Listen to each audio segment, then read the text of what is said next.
Welcome back to another episode of Site Visit. I'm in the office this morning. A couple things I wanted to talk about. First off, our Project 171. I was just checking out our daily log from yesterday. Looks like we got our existing water cut and capped in the street. So that means we're one step away from getting our demolition permit signed off on so we can rip down that house and get into construction. And then secondly, our new website is live. Anyone that's been following us knows that nsbuilders.com was a huge acquisition for us. It took us 7 years to get that URL, and we just launched our brand new website. So if you guys have a moment, hit up www.nsbuilders.com. Let us know what you think. I'm super excited about it. We spent an enormous amount of time. The guys down at Slash have been great to work with. And if you guys are wondering what I'm wearing today, make sure you stick around to the end of the episode. So let's go into the shop. Ian is working on some butcher block countertops for our Project 170. And then we're going to head to that job in Cambridge, check out the installation details, some of the sound control details that we're doing, just an overall update on that job. And then our final stop will be in South Boston, where I promised you I would show you those French doors and how they look over Dorchester Bay. So let's get into it.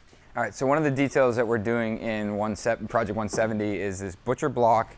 I'm going to get in trouble if I put my coffee there, so I'm going to put it over here. This butcher block countertop, which is going to be essentially the seating area at the island. I was actually talking to Ian yesterday and kind of jokingly said, or asked how he was going to glue these up, and said that if I was doing it, I'd probably glue everything up in one shot and make a big old mess. Ian's been making these in 20-inch sections. Normally you'd see this go the long way and have this waterfall. The architect has actually specified them to run the short way. So you're gonna get this striping look all the way across this long island. And the reason that Ian's doing them in shorter sections is essentially to control cupping. So he puts cawls on top, clamps these together, does them in shorter sections, and then I assume you're gonna do, double glue ups, and then you'll have a little bit wider of a section, clean that up, and then you'll glue up eventually the major piece in that. But this is actually in our kitchen. We'll share a rendering. Doug, if you can attach the rendering here, you can kind of see what this looks like. But this is a cool detail. If you guys didn't catch last week's Revealed, go back and check it out. We walked through Ian's laminating process for getting the laminate attached to our core. A lot of the cabinetry within this kitchen is a Finex laminate finish, which is kind of untraditional for us, but it does give this really matte, clean look. And based on some of the conversations we've had, the product is actually a lot nicer than we expected. I did see this material come in yesterday, and this is a pre-made laminate with a press core. This is actually going to be used for our Allegra boxes in this kitchen. Traditionally, we're using a dovetail solid wood drawer, but in this job, we're using the Bloom Allegra boxes, and this is the material that we use in the bottom of them. We'll probably walk through in a future episode of Revealed how those boxes get manufactured and put together, but they're really cool looking, really clean looking, and a lot more modern looking than a solid box, wood box. Ian, thank you.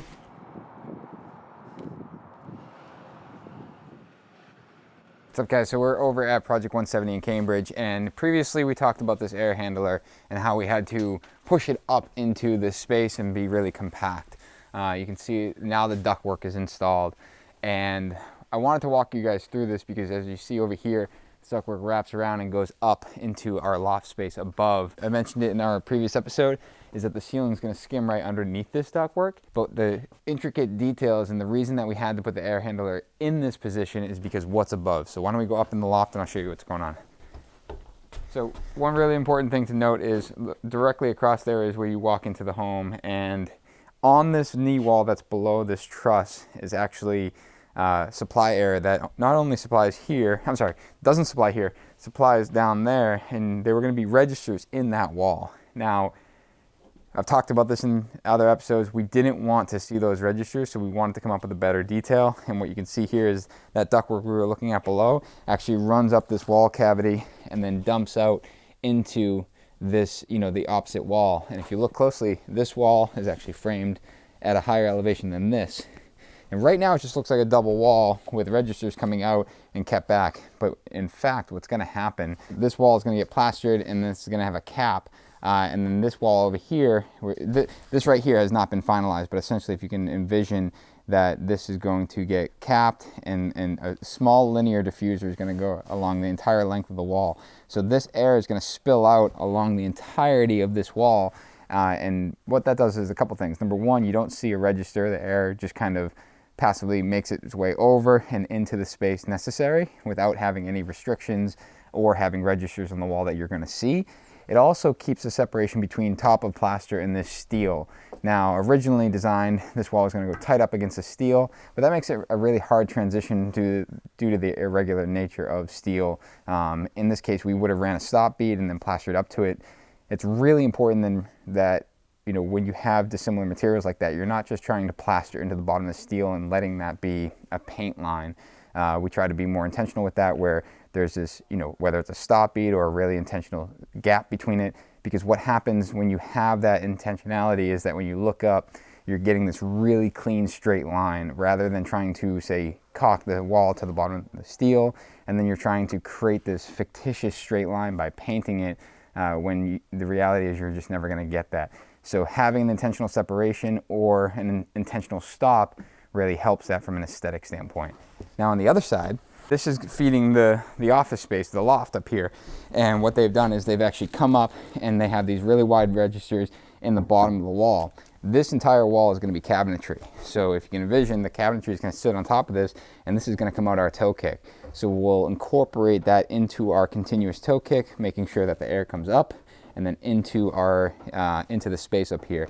Again, rather than being in the floor that you're going to see the registers, we're tucking it into the millwork details and being more intentional with it. You can see it here and down there. It's when we have the opportunity to make something multi-purpose such as toe kicks, we're going to take advantage of that. So the mechanical, plumbing, electrical, we're beyond that. We've got our rough inspections on it.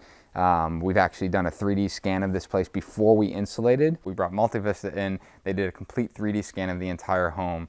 The nice thing is that's going to give us the imagery that we need if we ever need to see what's in the wall in the future. But it also gives us a dimensional aspect. So on screen we can measure from point to point with incredible accuracy. This is the one opportunity we get to do this and to have that information. This is a step up from what we were doing before. Before, we basically took a photograph of each and every wall prior to insulating, and it didn't give us any dimensional aspect, but it did give us the imagery. This is just that one step above. The installation details here are really important because since day one, sound has been a real consideration of how we're building this place. And you know, we've talked about the resilient channel and the isolation clips that we're going to do on the wall, but we're starting with the cavity insulation. And what we're using is a mineral wool, and we're also in conjunction with the mineral wool, we're using putty pads. So let's hop downstairs. I want to show you what those putty pads are and what they're going to be doing. All right, so I was going to show you guys just an up close of the mineral wool, but before I do, I didn't realize Brian had these hung up, which is great. Every single week we do a toolbox talk, and these are provided by our safety officer, U.S. True North Safety. He helps us put this stuff together and organize it and keep us compliant. But it's just a quick, 15-minute. It's a 15-minute review. Each week we get a new one. This one right here is hot work procedure, and typically it has to do with maybe what we're doing on the job site. Not all the time, but it just gives us an opportunity to take 15 minutes of our time, run through it. Everyone gets on the same page. Really great thing that we've implemented this year in the business, something that I've adapted from the commercial side of what we did. But talking about mineral wool, so all the cavities are filled completely with mineral wool. This is our choice of insulation, an upgrade from the fiberglass. It's far better for sound. But before we do this, we're talking about putty pads. And I thought I could see some of them down here, but why don't we go upstairs and we'll look at them up there.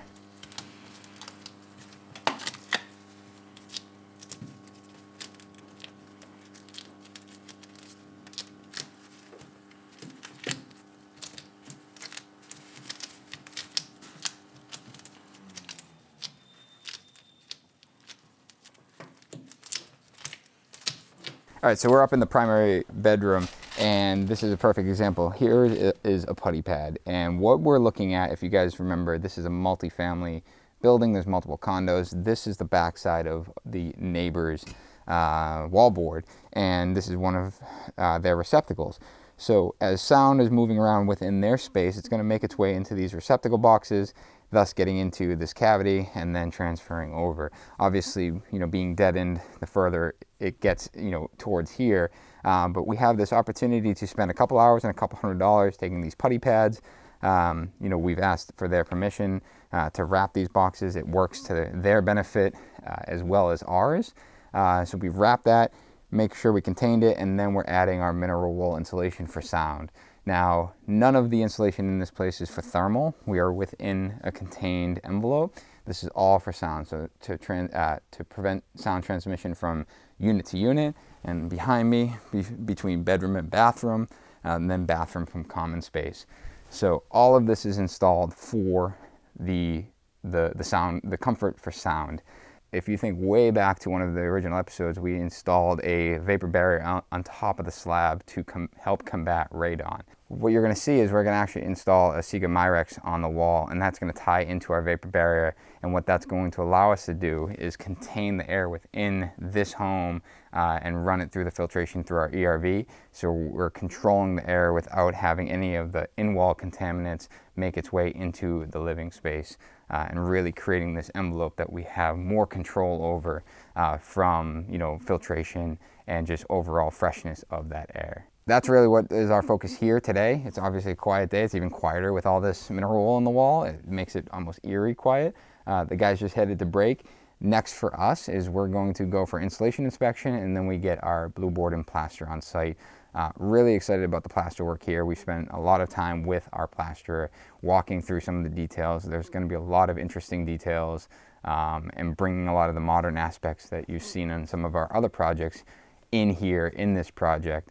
So stay tuned for that as we roll into, actually, let me back up.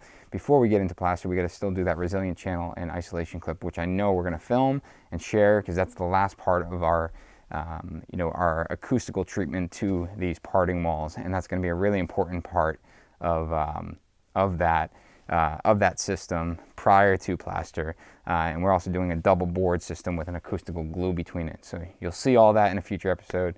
But in the meantime, we're going to head over to South Boston, check in on our third floor primary suite renovation, and as promised, show you guys that door that overlooks Dorchester Bay. All right, guys, we are in South Boston, and that over there is Dorchester Bay. I told you guys we'd see this door open and get a great shot at it. We are fully insulated, signed off with insulation. Early on, we talked about whether we were going to use spray foam, and we decided that, though we try to avoid it in some scenarios, it made the most sense in what we were trying to achieve without losing a tremendous amount of wall space, floor space, and we weren't able to add the exterior insulation. So you see the roof line's been spray foamed, and then we have mineral wool in all of the interior walls. Again, this is a primary suite, so we want to make sure that that sound transmission through the walls is combated. It's a small price to pay while the walls are open. So we're staying in the bedroom. It's a jam-packed job site. There's a lot of guys over there working, but I kind of want to run through a couple things. We've already talked about this French door. It's a Marvin unit. We're actually going to be doing a Juliet balcony on this as well. I say as well, I'm referencing our project in Newton that we did a couple years ago. This is with Mary McKee Architects as well as Newton was. Why don't we walk over to the staircase here. Larry's actually working on the final installation into the floor system. All the subfloor is getting the mineral wool as well to help combat any noise between the floors. So skylight over here. A couple details we've talked about previously is if you look straight ahead, that wall is designed to go straight up into that skylight. And it's really nice when that's all plastered and all white, you're going to get this flood of light down that line. Rather than more traditionally, in my opinion, you'd pull that skylight over and center it, and then you'd have this kind of this cube of light in an otherwise plain ceiling. Pushing it all the way to that wall adds this level. I feel as though it's a little bit more modern looking and pulls it all the way down.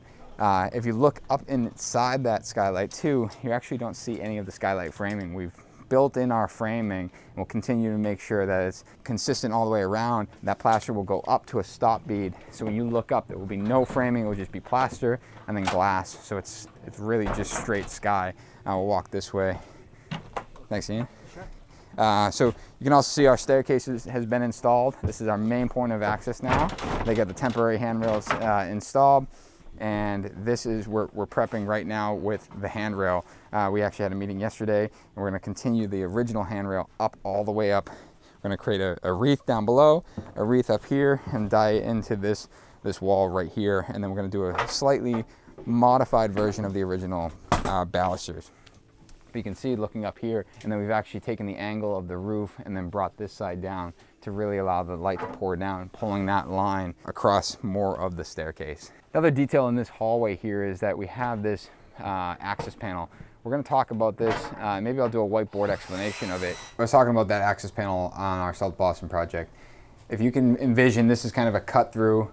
This right here is our ceiling. So that's our plaster. We install strapping before our blue board or our gyp, and then here are our floor joists. And then this dotted line is going to represent our access panel. So that access panel essentially has a flange that gets mudded into the plaster, and then you have this nice little 1/8 inch reveal all the way around. And within that access panel will be a register for the return air. But that's just plastered into the ceiling. Kind of actually it looks very similar to an acoustical panel, but plastered in. So if you can envision that as that with a grill in it. Now on the inside, what we'll do in this opening, this opening is roughly 25 inches or something like that, and then square. Inside we'll actually install this cleat, and we'll probably use like Advantech or something like that. And then what that allows us to do, and I'm gonna switch colors here, is this gives us the access to up in the attic. Here's our plywood for the attic. You can climb up into this hole and access the attic. But when you don't need to access it, over here is going to be this, big 16-inch piece of ductwork that this is return air.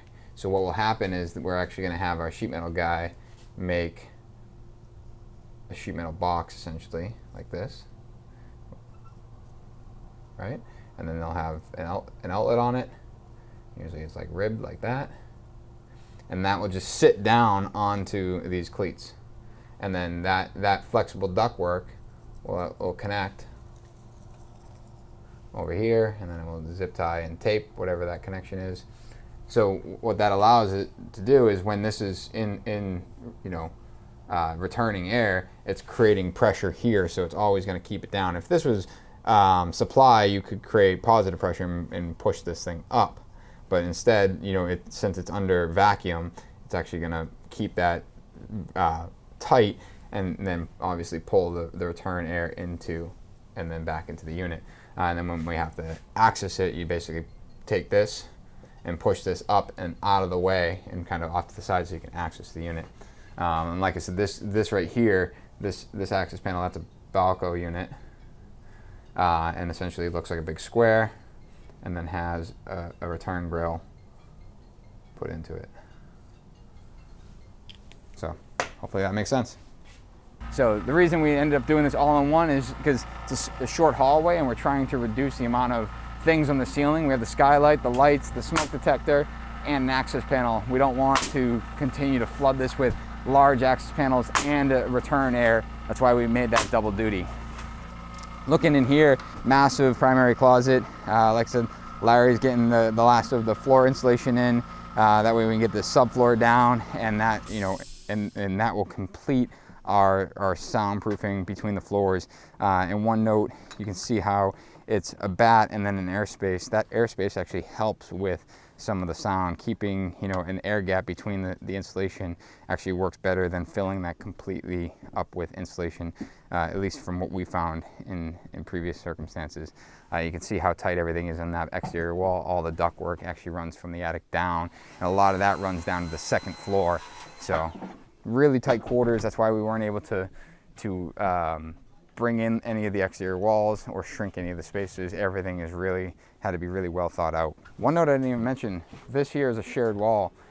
This is a side-by-side townhouse. So shared wall, we've actually installed MLV mass loaded vinyl. tape the joints. It looks like still got to finish taping that, but that helps prevent any sound transmission as well as the rock wall that's behind it. In the bathroom here, this vanity is actually done and in storage, so we have double vanity here. A note, we've done the same thing. We've actually brought originally our thermostat for our floor heat was going to be above this light switch. We've actually brought the electricians and brought this down and in here. And then there's also this right here is our condensate line. So for that air handler up in the attic, we've actually dropped down in here. And what will happen is this will come out and tie into the dishwasher too. We talked about that in a previous episode. Is, you know, we've decided to bring it into the bathroom here, but with that being said, actually Liz brought it to my attention yesterday. Liz is behind me. I know she doesn't like to be on camera, or behind you. But the sink that's in the bedroom also has an overflow, and it's a copper overflow. So naturally I'm like, Liz, what's going on here? What is this for? It's for the steam generator. And the reason that, if you remember from the previous episode, the reason that we brought this into here is that you're going to create a lot of condensate, and you don't want to hear that bubbling in the trap all the time, especially in the bedroom. However, the reason we put the steam generator in the bedroom is because if that thing's leaking or that thing's bubbling water, that means there's an issue with the steam generator and it's draining over there. So we want to hear that. The likelihood of that happening is rare, but we want to make sure that we're hearing it immediately to make sure that we're not having an issue and we can shut down that steam generator as quickly as possible. Behind me here, so double vanity, we have our toilet room right here. We have our pocket door. You can see how it's been tucked into this wall really tight. We have two exhaust fans, one in the toilet room, one in the bathroom, and then where Liz is trying to sneak out of. She's going to hit you in that camera one day. This is where our tub will be and our walk-in shower. And our walk-in shower, we actually just met with Mary, again, the architect, and ran through all of our tile details. This is going to be a natural stone in here. It's actually a marble. Really cool looking detail. This vertical detail, and the guys have taken the time to make sure that everything lays out with full cuts, and also any grout joints land on these valves. So what we got going on here is we have our steam down below, we have a hand shower, our controls, and two shower heads here. So you have essentially the volume controls as well as one a thermostatic valve. And then back here we have the niche, and this is always oversized. Move that sheet metal for you. We always oversized. That's going to be stuffed with rock wool. Don't worry about that. But always oversized to allow us to kind of adjust things in the field. Once we run our waterproofing board up, we'll figure out where our tile lands, and then we'll cut that exactly, waterproof it, and then install the tile. We leave it oversized so you can make those micro adjustments in the field. Also, we talked about Project 174, our curbless shower that had the drain on the door side. That's obviously not what we prefer to do. We always prefer to pull it away from the door. We couldn't there, we can here. So the floor is completely curbless from that point back to there, and that will get a Schluter drain at the very edge of the wall. And all of the tile, like our standard detail shows, is all the tile comes down right to the edge of that Schluter drain. Bench here, this is going to be a solid stone bench, and we're going to be working with the glass and stone manufacturer to make sure that all of our channel for our glass is recessed into the tile and recessed into the stone. The last thing, tub goes here, and I think it's up here somewhere. That was a drill. Tub here. So what we have is actually an existing tub that was in this house, and they want to reuse it, and we're going through the motions of getting new overflows installed, and making sure that it's code compliant, making sure that the inspector is okay with it, making sure the plumber is okay with it, making sure it can be serviced, making sure it can be safe, all of those things. And you know, we've had the question come up, well, why not just buy a new tub? Well, because we don't want to. Frankly, the client has this tub, and they want to use it, and I think it's, in my opinion, it's cool to be able to bring something old into an otherwise new space, and I'm excited to see how that kind of fits into this space. It's been challenging to make everything work, and there's still the consideration of getting that new overflow to work within the tub. We actually have to core through the existing cast iron, which, if any of you guys have recommendations, drop them in the comments below, but otherwise we're going to take our time, go really slow. And last thing I wanted to show was our Kukin Brothers KB117. This is actually going to be our casing. It's a really big, beefy casing, and something that I've mentioned before, but really important is that when we're using a casing so big that we're not ending up with a situation where this is pushed up against the wall. I hate when this edge gets pushed up against the wall and then that gets cocked. It's always got to be at least a good inch or so away. So if we had a 3/4 inch jam, you're probably somewhere out there. Leaves you about 1.5 inches, so you have about 1 inch after plaster. It's really important to me. Same thing over here. You can see we're far enough away from that light switch. I hate when this edge is pushed up against something. Now, if you guys are paying attention, you know it's not going to fit there. And you know we're not going to be able to keep that back. So what we've decided is that we're actually going to cut that profile off and just have a really simple detail of just the square stock here. And in this case, yes, it will just be square stock, completely wall to wall, all the way up to the ceiling. And it makes sense in this situation rather than trying to get a shadow gap around it. It becomes this kind of cubby where it's just almost like reverse extruded out, and then the actual window stool will be 1.25 inch piece of stone in here and then painted MDF in the bedroom. So next step, I've already said it, we're very similar to our Cambridge project. We're going into plaster, so the guys are getting everything wrapped up, our strapping wrapped up, any miscellaneous blocking wrapped up. We've already photographed this entire space. We didn't do a 3D scan here, but we did photograph everything. And we're in a position where we're just about ready for plaster. But before we get out of here, I do want to show the staircase underneath and some of the plaster details we're going to do there. So working our way down to the second floor here, this eventually is going to be an office. We're going to have a wall section here. Second floor we're actually leaving as is for right now. This is going to be done in the future. You can kind of see how we've attached to the parting wall. They've furred this out ready for plaster here. And that'll all get blended in. But what we're dealing with under here is actually the guys are gonna, you can kind of see, you can actually get a good look of what that staircase looks like. It looks really beautiful. But the guys are actually gonna take this and this is gonna curve straight down to the floor, giving it this like soft landing here.